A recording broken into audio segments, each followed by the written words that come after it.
د ملک شهاب خان په حجره کې د سوکنو په لوبغاړو کې د کرکټ، والیبال او فوټبال سامانونو تقسیمولو یوه دستوره منعقد شوه. په دا موقع د ډسټرکټ سپورټ افیسر انور کمال برکی، کیسر شاه ډیپټي ایډوکیټ جنرال او سید عمران شاه مشر ملمانه وو. مقررینو ووی چې د صحتمند معاشرې دپاره ځوانانو ته د لوبو مواقع فراهم کول د وخت اهم ضرورت دی. نن موږ د اورمړ او چمکنی کې سپورټس اکوپمنٹ ډسټریبیوشن کړی و د منسټر تیمور سنیم جګړه او د اشتیاق اورمړ پر او د ملک شهاب صاحب پر ریکویسټ باندې الحمدلله موږ ډپارټمنټ دلته الریډي 100 کنال ځکه غشته د پیسیونم تیار شوی دی او ډیر زر بدلته تاسو سپورټس کمپلیکس وګورئ چې دلته جوړ شي او د پیښور دلته چې کوم قومي سطح او صوبایي سطح باندې ایونټان کیږي اب ان شاء الله آینده په چمکنی کې هم کیږي چې په ژوندۍ کې د لوبو ډیر زیات اهمیت دی او نن سبا وخت کې چې رقم د لوبو دغه کاونټ کیږي د دې یو خاص په ژوندۍ کې یو خاص اهمیت لري. نن چې کوم ایونټس شو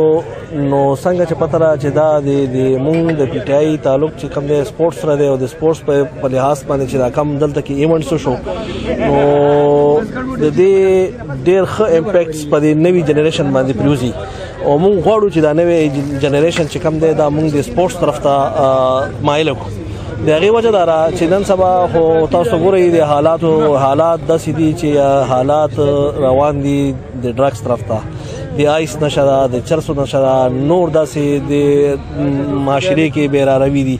نو زموږ دا کوشش دی د پاکستان تحریک انصاف دا منشور دی چې هغه په هر ډسټرکټس باندې بیا په ډسټرکټ کې په یو سی لیول باندې داسې سپورټس ایونټس جوړ کړي او هغه سپورټس ایونټس کې د نوي کول یو ښه ګرماګرم جوش او جوش ولولي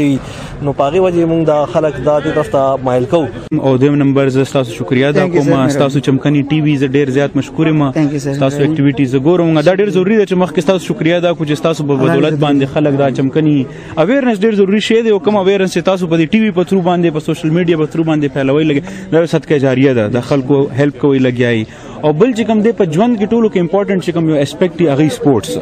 تاسو ته پته چې سپورټس چې کوم دی هغه د ذهني نشوونما دپاره د جسماني نشوونما دپاره هغه ډېر زیات امپورټنټ دی. او بل زمونږ جی شکریه ادا کوم د ملک شهاب خان د ناظم صاحب چې دوی دومره زیات د سوکنو د ینګسټرز او د یوت چې کوم دی خیال ساتي. بیا که تاسو ته پته یې ریسنټلی چې کوم دی سپورټس کمپلیکس هم په سوکنو کې انشاءالله تعالی پروف شوی دی، ځمکه د ګوري لګیا دی او ډېر زر به انشاءالله تعالی هغې باندې کار شروع شي. نو بس همدغه د سپورټسمنانو حوصله افزایي کولو کم چې زمونږ صوبایي د سپورټس مشر و هغه هم راغلی او هغوی د خپل طرف نه سامان وړو. زموږ په ریکویسټ باندې د ملک شهاب خان زمونږ چې کوم یو خبرې اترې وسه شوي نو هغه اعلان کې تبادله هم شوي خو هغوی یاره زمونږ څوکنو دپاره یو خصوصي راغی ایښی پیکیج نو بس د هغې باره کې دغه سامان تقسیم چې هلکانو پې حوصله افزایي وشي. زموږ مقصد صرف دا دی چې په دې کلو کې چې کوم دی زموږ د خپل کلي کې د سپورټس هغه دپاره رجحان دپاره چې کوم یو دی دې طرف ته د هلکانو رجحان پیدا شي. مونږ مخکې هم دا ویلي دي چې مونږ به خپل سپورټس مینانو سره ولاړ یو او نن خو ډېر یو شروعات او وړوکې ایونټ و د کرکټ حوالې سره، د فوټبال حوالې سره، د والیبال حوالې سره مونږ نن سامانونه ورکړل، فوټبال هلکانو نه هم کټس هم ورکړل، دوی سره مونږ دا ایونټس نن وکړل.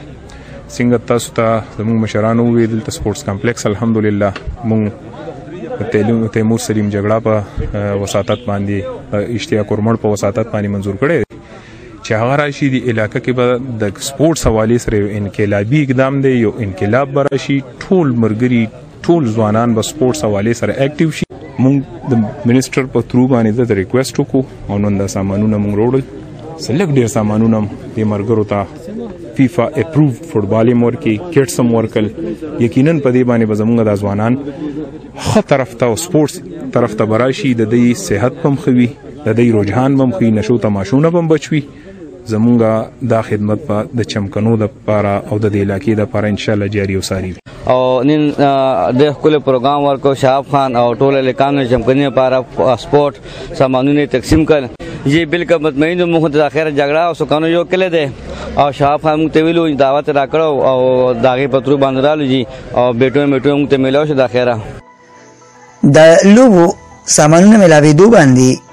لوبغاړو د خوشحالي اظهار وکړو. نیمه سبحان، چمکنی ټي وي، چمکنی.